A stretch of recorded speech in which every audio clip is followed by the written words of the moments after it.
नमस्कार। ओम नमः शिवाय। हर हर महादेव।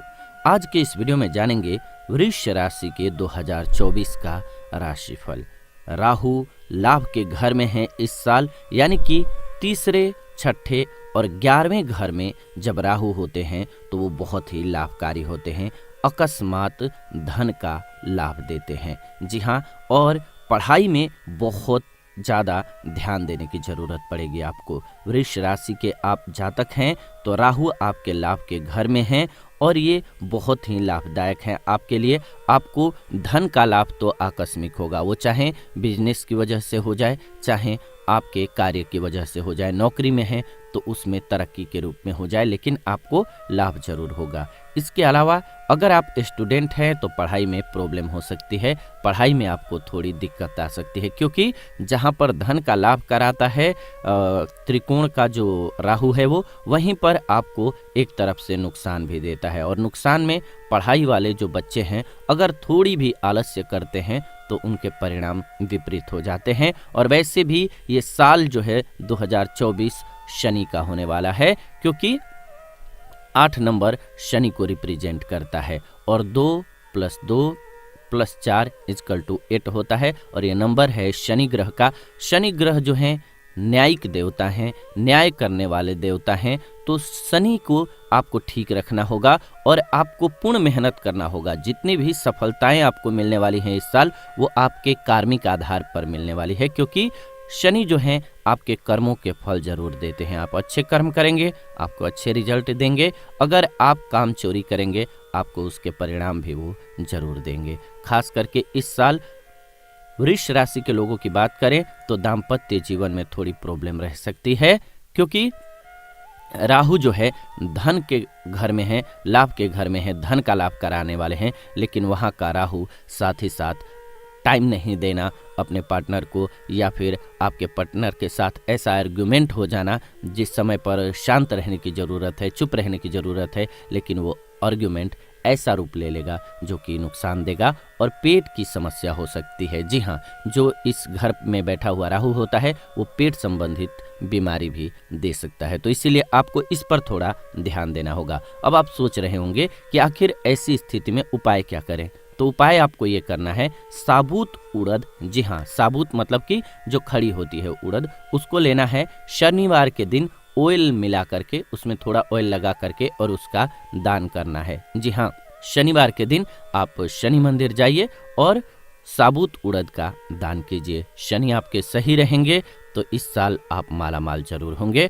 आप कोई भी हो, आपको लाभ जरूर होगा। शनि को ठीक करना जरूरी है। शनि 10वें स्थान में है इस साल आपकी कुंडली में। वृष राशि के अगर आप जातक हैं तो वो 10वें स्थान में होंगे और ये लाभ का स्थान है, अपने राशि के मूल त्रिकोण में है। इसीलिए नौकरी, यश, प्रतिष्ठा ये सभी आपको मिलने वाला है। नौकरी अगर आपको नहीं मिली है अभी तक तो आप तैयार हो जाइए, लेकिन मेहनत करने के लिए तैयार हो जाइए, क्योंकि आप कर्म करेंगे तभी आपको शनि फल देंगे और आपको प्रतिष्ठा भी मिलेगी, यश आपका बढ़ेगा, नाम बढ़ेगा आपका। शनि 10वें स्थान में होते हैं तो आपको लाभ ही लाभ देते हैं।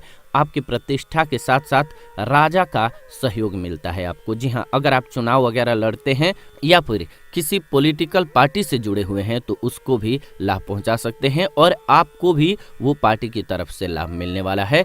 अगर आप वृष राशि के जातक हैं तो यानी कि जो राजा सत्ता पक्ष होगा उससे आपको सपोर्ट मिलने वाला है। वृष राशि के जातकों को नौकरी के लिए खास करके बहुत अच्छा है। खास करके आपको जो राजकीय कार्य हैं, यानी कि जो सरकार के तरफ से है, वहां से आपको लाभ मिलता हुआ दिख रहा है। तो आपको इसके लिए प्रयत्न जरूर करना चाहिए, क्योंकि बिना प्रयास का कोई भी फल जो है वो प्राप्त नहीं होता है। यहीं पर शनि की दृष्टि जो है 4थे स्थान पर और 7वें स्थान पर है। जी हाँ, शनि की दृष्टि कहाँ है? शनि 10वें स्थान में है, लाभ घर में है, लेकिन उनकी दृष्टि जो है 4थे स्थान पर और 7वें स्थान पर है।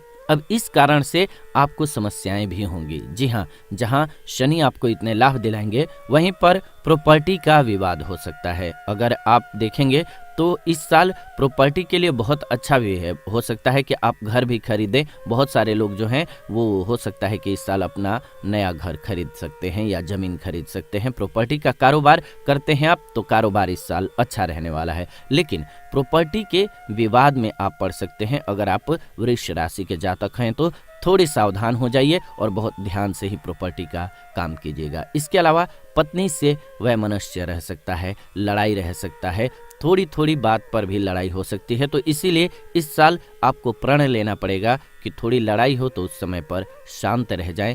आर्ग्यूमेंट को बहुत नेक्स्ट लेवल तक न ले जाएं, बहुत बड़ा न करें। उसको छोटा करने का यही तरीका है कि आप उस समय पर उसको टाल दें। बात को जब दिमाग ठंडा हो जाए तब दोनों ही करें, और ये दोनों ही करेंगे तब होगा। एक साइड से भी कई बार बात बिगड़ जाती है, लेकिन अगर आप भी चलाना चाहें तो आपको बस यही तरीका अपनाना चाहिए कि उस समय पर शांत रह जाएं। अगर बोल भी रहे हैं पार्टनर तो, और बाद में उस बात को कर लें तो ज़्यादा बेहतर रहेगा। लेकिन जब आर्ग्यूमेंट चल रहा हो तो उस समय पर नहीं बोलना शुभ रहेगा। इसके अलावा माता को कष्ट हो सकता है। जी हाँ, चौथे स्थान पर जब शनि की दृष्टि होती है तो माता को कष्ट की संभावना बनती है। सप्तम स्थान पर भी दृष्टि है तो इसीलिए माता को कोई बीमारी हो सकती है।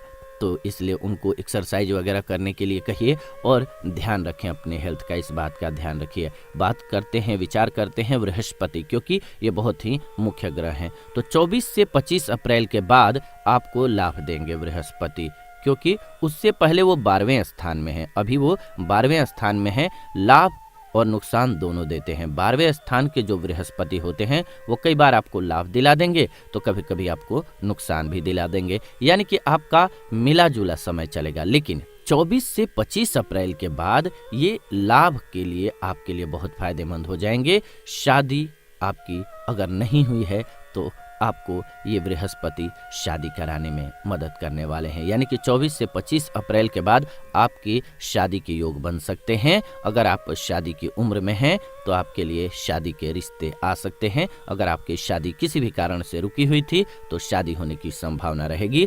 इसी के साथ साथ आप पीले वस्त्रों को अगर धारण करने लगें, शादी जल्दी चाहते हैं तो, और साथ ही साथ भगवान विष्णु के मंत्र का ओम नमो भगवते वासुदेवाय मंत्र का जाप करते हुए केले पर जल अर्पण करने लगे, शादी के योग जल्दी बनेंगे। आप बृहस्पति भगवान का ध्यान करेंगे तो।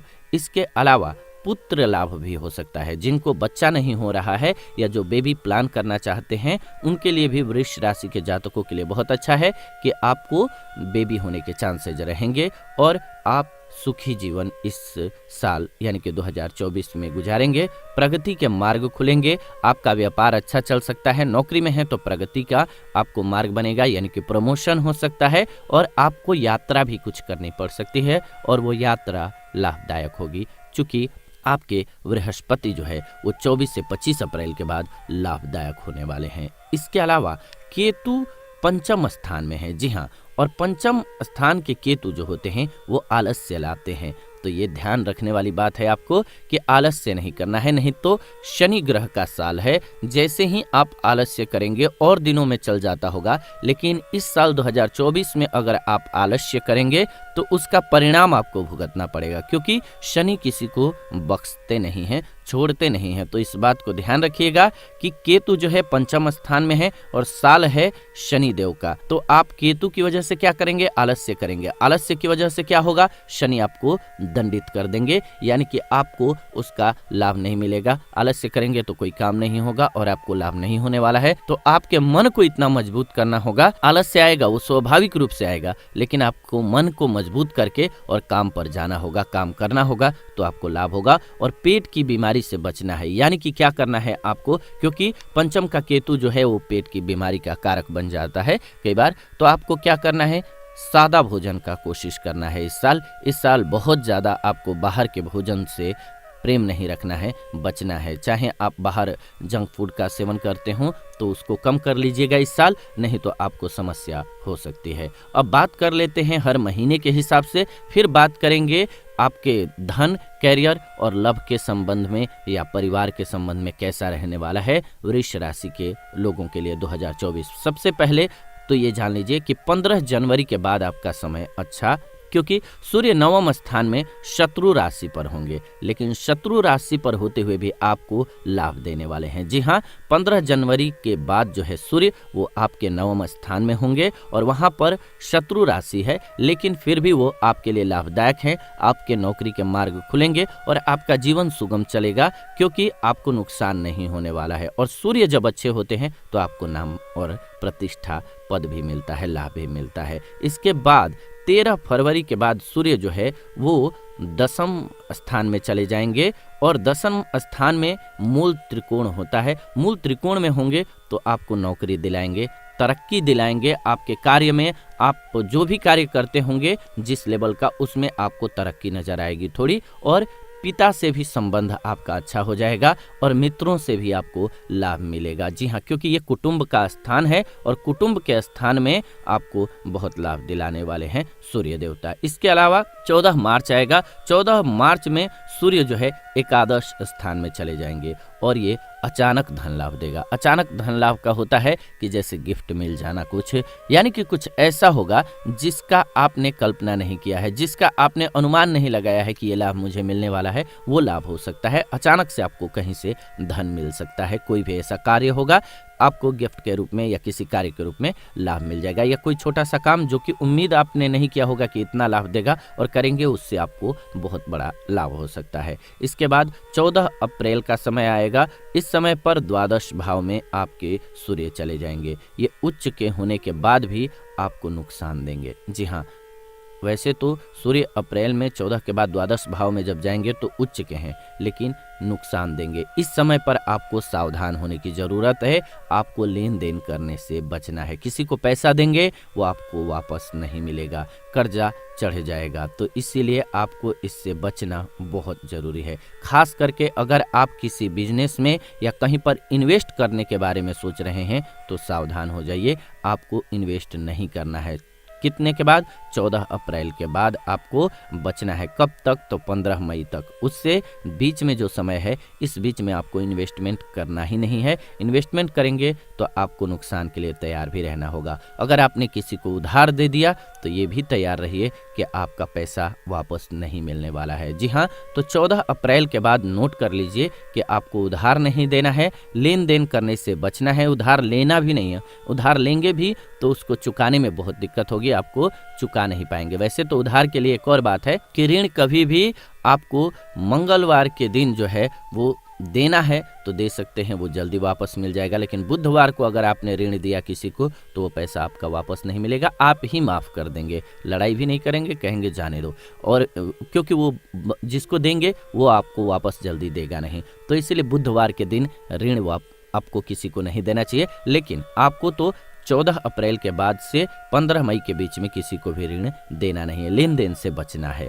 अब बात करते हैं 15 मई से सूर्य लग्न में होंगे और नाम, काम, पैसा, रिश्ता सब कुछ अच्छा कर देंगे। सूर्य जब लग्न में होंगे तो ये पूर्ण लाभ देते हैं, तो आपका नाम रोशन होगा। यानी कि आप जिस लेवल का काम करते होंगे उस लेवल का आपको नाम मिलने लगेगा, ख्याति मिलने लगेगी, आपकी प्रतिष्ठा बढ़ने लगेगी।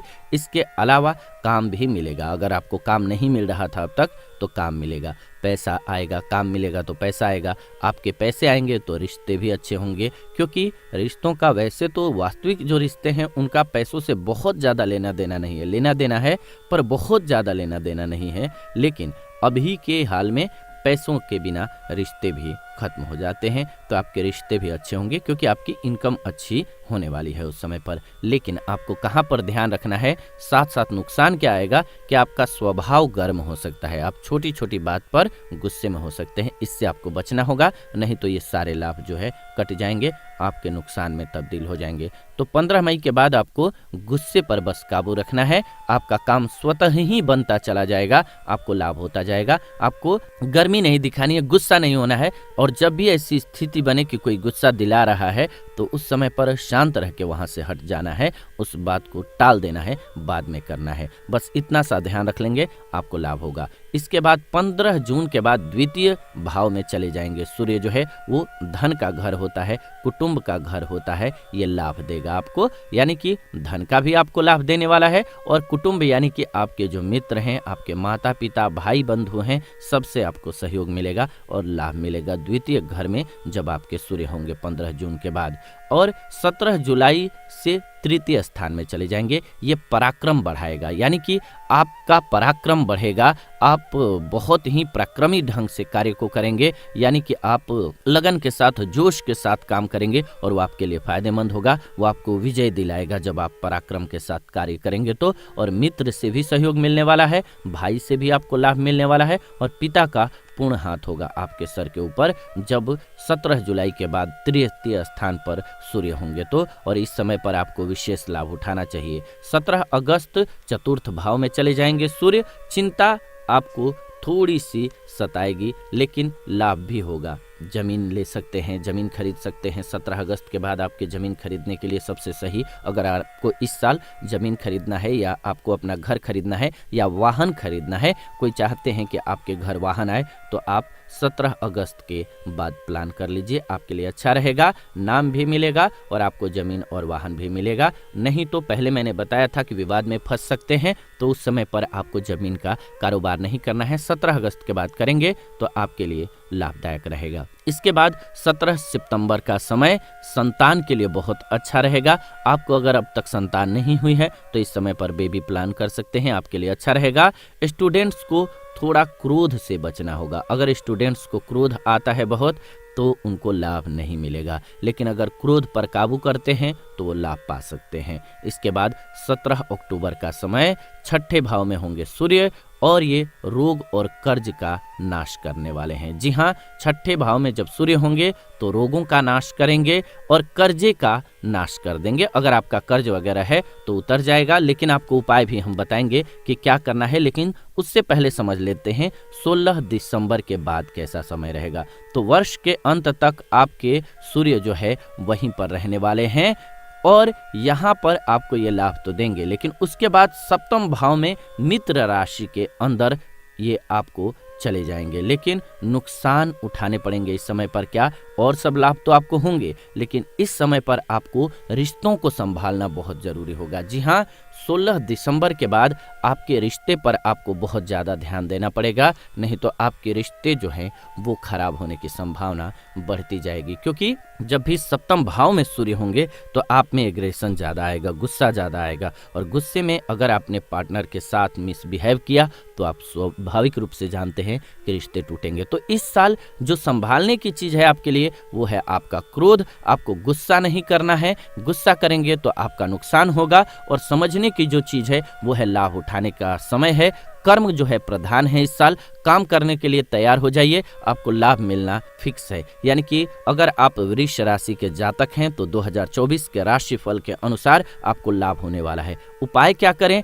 देखिए, हमने पहले ही आपको एक उपाय बताया शनि के लिए। इस साल शनि के लिए उपाय क्या बताया मैंने आपको? ध्यान होगा आपको कि आपको साबुत उड़द का दान करना है शनिवार के दिन। ध्यान रखिएगा, आप ये दान जो है किसी को भी कर सकते हैं, आपके आसपास आते हैं जरूरतमंद उनको कर सकते हैं, या फिर शनि मंदिर पर जाकर करें तो और अच्छी बात है। इसके अलावा दूसरा उपाय जो करना है वो सूर्य का करना है, क्योंकि ये आपको सफलता भी देंगे, लेकिन साथ ही साथ रिश्तों में और पेट संबंधित बीमारियों से लेकर के आपको प्रॉब्लम भी देने वाले नजर आ रहे हैं। तो इनके लिए क्या करना है? गेहूं का दलिया गुड़ गौ माता को आपको खिलाना है। जी हाँ, गौ माता को खिलाना है। अगर आप ये कर लेते हैं तो आपके लिए ये साल जो है बहुत लाभदायक होगा। और सुबह उठने के बाद, स्नान ध्यान करने के बाद ओम सूर्याय नमः इस मंत्र के साथ सूर्य देव को जल अर्पित करना है। अगर आप कर सकें तो 11 उंजली करें, नहीं तो आप 1 उंजली तो जरूर करें, लेकिन 11 उंजली करें तो ज़्यादा अच्छी बात है। आप अगर 11 अंजल रोज जल देते हैं सूर्यदेव को, ओम सूर्याय नमः साथ ही साथ बोलते जाते हैं, इस मंत्र का जाप करते हैं, आप देखेंगे कि चमत्कारिक रूप से आपके लिए साल काम करेगा ये, और आपको पद प्रतिष्ठा, नाम, पैसा और साथ ही साथ रिश्तों के लिए भी अच्छा होता जाएगा। इसके साथ साथ ये भी बात समझ लीजिए कि ज्योतिष शास्त्र के अनुसार वृष राशि जो है उसके स्वामी ग्रह शुक्र देव होते हैं। शुक्र देव को ज्योतिष में भौतिक सुख, धन, वैभव और ऐश्वर्य का दाता कहा जाता है। इनके बिना किसी को नहीं मिलता है। तो अगर आपकी बात करें 2024 में, तो आपके 2024 की शुरुआत के गोचर कुंडली की बात कर रहे हैं हम। सप्तम भाव यानी कि केंद्र में बुध और शुक्र विराजमान हैं, वहीं पर शनि देव दशम भाव में स्थित हैं। इसीलिए ये साल आपके लिए शानदार रहने वाला है। जैसा कि मैंने आपको बताया पूरी प्रिडिक्शन में, बस आपको ध्यान इन्हीं बातों का रखना है और उपाय यही दो करने हैं, आपको लाभ पूर्णतः मिलने वाला है। वैसे अगर आप सभी चाहते हैं कि आपकी पर्सनल कुंडली का हम एनालाइज करें, तो आप सभी अपने डेट ऑफ बर्थ को कमेंट में लिख दीजिए या फिर दिए हुए व्हाट्सएप नंबर पर आप संपर्क कर सकते हैं। आप अपनी कुंडली को एनालाइज करा करके अपने कैरियर में तरक्की और भाग्य खोलने के माध्यम को बढ़ा सकते हैं। साथ ही साथ अगर आपके मन में कोई सवाल है तो लिख भेजिए कमेंट्स के माध्यम से। और अगर आप माता रानी को पसंद करते हैं, शनि देव को पसंद करते हैं, तो एक बार कमेंट में प्रेम से लिख दीजिए ओम शम शनिश्चराय नमः। ओम शनिश्चराय नमः भी आप लिख सकते हैं या फिर ओम सूर्याय नमः। ये आपके लिए बहुत अच्छा भी रहेगा। अगर आप ये प्रैक्टिस करें कि रोज आप एक कलम ले लें और एक कॉपी बना लें, उस पर रोज 11 बार आप ओम शम शनिश्चराय नमः, ओम सूर्याय नमः अगर ये लिखते भी हैं आप, जैसा कि मैंने जल देते हुए बोलने को कहा, और अगर आप ये लिखते हैं तो आपका साल बहुत अच्छा जाएगा। आप 11 से 12 दिन प्रैक्टिस करके देखिए, सुबह सुबह लिखिए। आपके अगर बदलाव आने न लगे तो कहिएगा, लाभ आपको होने लगेगा। सुबह सुबह जगने के बाद, स्नान ध्यान करने के बाद 11 बार आप ओम शम शनिश्चराय नमः अपनी कॉपी पर लिखिए या फिर अलग से एक कॉपी बना लीजिएगा, न्यू कॉपी लीजिएगा और उस पर ओम सूर्याय नमः लिखिएगा। आप देखेंगे कि आपको लाभ होना स्टार्ट हो जाएगा।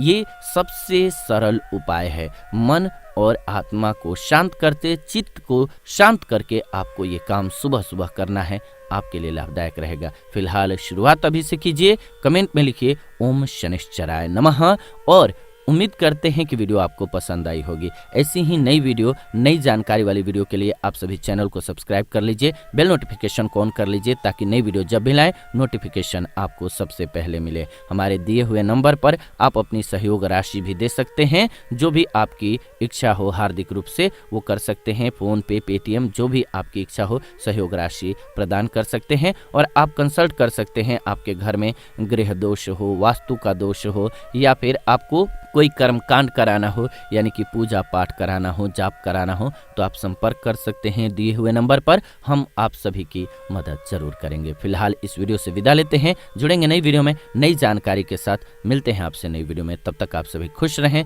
स्वस्थ रहें। आप सभी को दिल से धन्यवाद। शनिदेव, सूर्य देव की कृपा आप पर, साथ ही साथ भगवान भोलेनाथ जिनके अगर आप दास होते हैं तो जिसका काल भी कुछ नहीं बिगाड़ पाते हैं, वो है महाकाल। अगर आप महाकाल के भक्त हैं तो आपको काल भी छूने नहीं आता है। बोलिए प्रेम से ओम नमः शिवाय, हर हर महादेव। मिलते हैं आपसे नई वीडियो में। आप देख रहे हैं हिंदू देवी देवताओं का चैनल जीवन जीने की कला स्पिरिचुअल।